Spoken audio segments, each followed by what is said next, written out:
Dakbayan sa Sugbo nakasinati og grabing pagbaha nga giulagway sa atong mga city officials nga unprecedented flooding nga unang higayon nga hitabo dinhi sa Dakbayan. Samtang sa usa lang ka establishmento, mukhang tidad na sa 5 milyones pesos ang danyos nga namugna sa baha.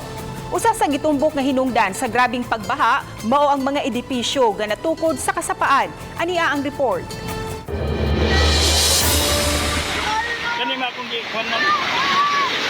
Ingon ni ang kahimtang sa Dakbayan sa Sugbo kagabi, human mibundak ang kusugawan. Nasusama sa usa ka water world ang mga dapit nga gisanapan sa tubig. Sama sa Mango Avenue din at dunay mga sakyanan nga nanglutaw. Sa pagsubay sa GMA Regional TV sa dapit kini ang among naabtan. Heavy equipment ang gigamit aron makuha ang baga nga lapok sa daan. Grabe usab ang danyos tungod kay nabuak ang pultahan nga bildo sa bangko nga hinungdan nga nagabasa ang mga kahimanan gumikan sa tubig nga nakasud. Nabuak ang bildong pultahan gumikan sa kakusog nga impact sa baha nga mung nausab sa kusugad dagan sa bus nga nagapas aron dili mapatyan sa makina samtang nag-umog sa baha. Wa na maka-operate ang bangko.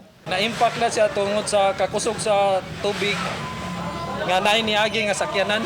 Susama usab ang nahitabo sa usa ka dental clinic nga nalumping ang roll-ups niini ug nangabuak ang bildong putahan. Makita nato kung unsa ka kusog ang impact sa tubig gani kini ang mga roll-ups ug mga bildo nini mga establishment nga kilid sa kalsada na nga damage.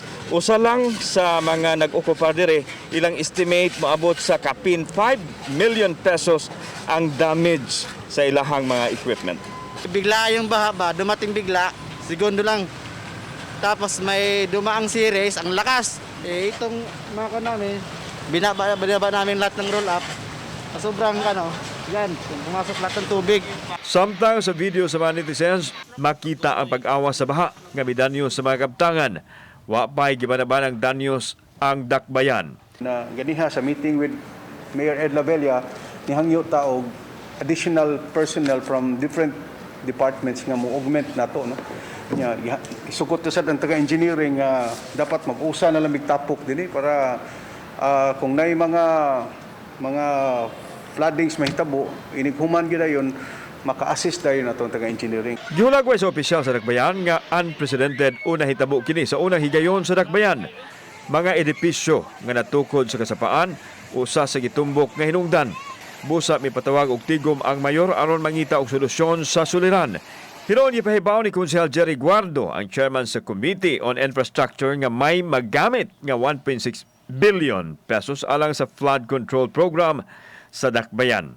We really need to widen onya to dredge paladman sad na ang ato ang mga existing nga mga river. Kauban si Clover Lumayag. Ako si Alan Domingo. Balitang Bisdak.